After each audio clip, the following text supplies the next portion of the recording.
pagi Pak Joko, selamat pagi teman-teman semua.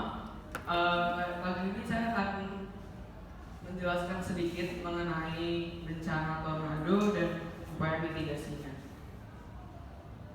Presentasi ini akan menjelaskan pengertian mengenai bencana tornado, kemudian ada klasifikasi tornado, jenis kerusakan yang ditimbulkan, early warning sistemnya, sama bentuk mitigasi bencana tornado. Tornado sendiri itu berasal dari kata tornada dari bahasa Spanyol yang artinya badai petir. Diambil juga dari bahasa Latin yang disebut tonare yang berarti gemuruh. Itu adalah kolom udara yang berputar dan mengalami kontak dengan tanah. Biasanya itu terjadi dari bulan Maret sampai bulan Mei, biasa terjadi pada sore hari. Ini biasanya terjadi di daerah Amerika Utara, jadi sering terjadi terutama di negara Amerika Serikat. Seperti pada peta yang ini terlihat di situ ada yang warna merah, itu ada di negara bagian Texas, Oklahoma, sama Florida. Itu merupakan tempat di mana tornado sering terjadi kalau di Amerika. Ini berdasarkan data tahun 2001. Tornado itu diklasifikasikan menjadi dua berdasarkan badai pembentuknya. Yang pertama itu adalah tornado supercell.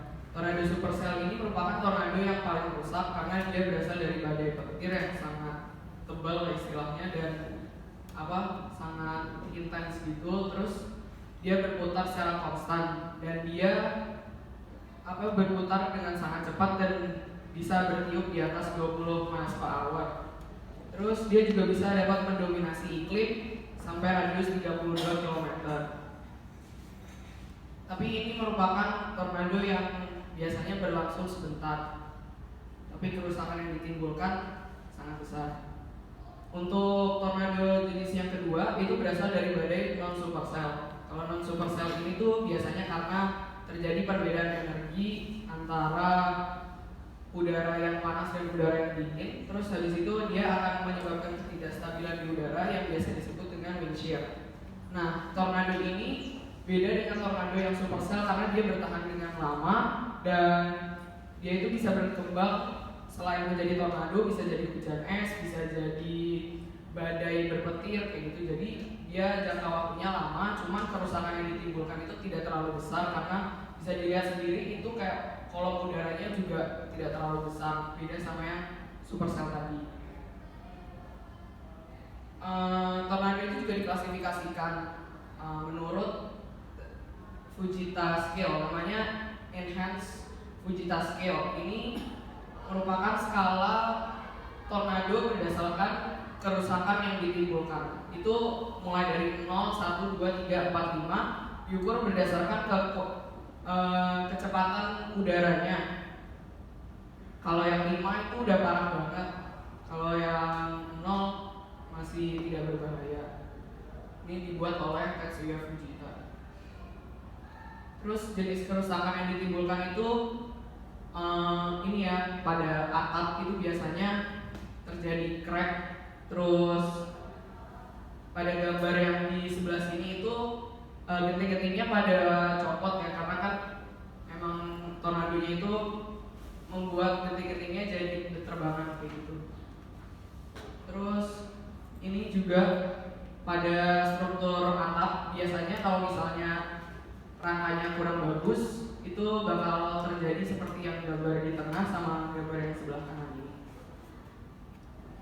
Untuk kerusakan di bagian eksterior itu biasanya karena pembangunannya yang nggak sempurna, jadi dinding-dindingnya akan mengalami kerusakan. Bisa dilihat yang gambar sebelah kanan sini, yang paling kiri ini di gambar A itu dia dindingnya agak sedikit geser. Terus di bagian yang tengah ini di gambar A juga antara atap dengan dindingnya agak sedikit bergeser, sama di bagian yang sebelah kanan ini batu batanya keropos kayak gitu ya, bisa dibilang rusak batu batanya. Terus untuk kerusakan di interior itu biasa ditemukan kalau misalnya karena eksteriornya rusak, jadi interiornya juga ikut rusak gitu. Karena dindingnya retak misalnya, catnya juga akan retak. Untuk yang gambar di tengah itu, jadi plafon-plafon yang ada di atas itu biasanya keropos atau malah jatuh. Untuk yang gambar di sini tuh biasanya kerusakan karena ada pergeseran antara dinding dengan atapnya itu, terus strukturnya jadi jelek dan pintunya mengalami pergeseran. Untuk gempa-gempa yang sangat parah, tornado. Untuk tornado yang sangat parah itu biasanya kerusakannya bisa sampai fondasi. Nah, kalau untuk kerusakan di fondasi itu bisa dilihat seperti ini ya. Concrete slabnya itu mengalami retak, bahkan sampai steel kolomnya tercabut. Terus yang ini mengalami pergeseran-pergeseran. Terus untuk early warning sistemnya ini saya ngambil dari FEMA, dari Homeland Security di Amerika Serikat. Itu ada 7. Yang pertama itu convective outlook.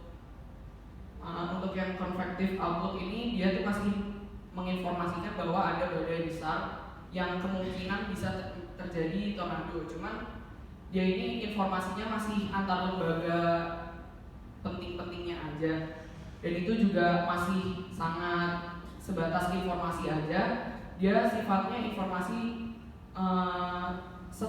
dilakukan setiap 1 sampai 5 kali sehari selama 8 hari. Berikutnya adalah public severe weather outlook. Ini pemberitahuan kepada publik mengenai cuaca buruk dan berpotensi mengalami tornado. Cuman sama, ini dilakukan selama 1 sampai 5 kali setiap hari dalam 8 hari. Cuma ini informasinya kepada publik. Berikutnya adalah tornado watch. Tornado watch ini dilakukan ketika potensi tornadonya semakin terlihat, dilakukan pengamatan terhadap tornadonya. Ini dilakukan oleh badan-badan yang mengamati tornado. Berikutnya adalah particularly dangerous situation tornado watch. Ini tingkat lanjut dari tornado watch itu sendiri. Jadi sudah mulai diinformasikan bahwa tornado hampir terbentuk, dengan arahnya kemana, kecepatannya berapa, akan mengancam daerah mana. Ini sudah mulai bisa terlihat pada fase ini. Berikutnya adalah tornado warning. Ini biasanya menggunakan sirine. Untuk daerah-daerah yang sudah biasa terjadi tornado, biasanya di situ sudah dilengkapi oleh sirine-sirine yang akan berbunyi ketika akan terjadi tornado. Nah, tornado warning di sini akan membunyikan sirine dan memperingatkan kepada seluruh masyarakat untuk mulai bersiap karena tornado sudah akan datang. Berikutnya adalah particularly dangerous situation tornado warning. Ini dilakukan, ini peringatan yang sudah sangat bahaya lah istilahnya, karena ini juga dilakukan dengan penyiaran di televisi bahwa masyarakat harus bersiap dan sudah harus packing untuk berlindung di ruang yang safe. Nah, ini yang tornado emergency ini step di mana ketika tornadonya menyerang. Jadi tornado emergency ini adalah memastikan bahwa semua masyarakat sudah berada di ruang yang aman dan tidak terkena dampak dari tornado itu sendiri. Diambil dari sumber yang sama, bentuk mitigasi bencana tornado itu ada 2. Yang pertama itu local planning and regulations, jadi perencanaan lokal dan regulasinya, pengaturan mengenai perencanaan lokal dan regulasi. Sama berikutnya adalah education and awareness programs, diambil dari sini, dibuat oleh FEMA. Yang pertama adalah perencanaan lokal dan regulasi. Itu mendorong konstruksi ruang aman. Jadi kalau misalnya bangunan-bangunan di Amerika yang daerahnya sering terkena tornado itu, biasanya mereka akan memiliki basement yang fungsinya untuk berlindung ketika tornado. Nah, ini mewajibkan konstruksi ruang aman di sekolah, daycare, sama panti jompo. Ini karena merupakan bangunan publik yang memiliki banyak orang, jadi harus ada safe rooms di situ. Berikutnya adalah mendorong pembangunan ruang aman di rumah dan area yang terdapat banyak keramaian. Ini juga disarankan untuk pembangunan ruang aman. Ruang aman di sini yang saya maksud sebagai basement tadi, dan area yang terdapat banyak keramaian itu seperti di taman atau rumah sakit seperti itu. Berikutnya adalah pembangunan dengan teknik konstruksi tahan angin. Itu misalnya kayak penggunaan bracing pada struktur, penggunaan angkur, sama perkuatan pada atap, pintu, dan jendela. Berikutnya itu adalah pendidikan dan program peningkatan kesadaran.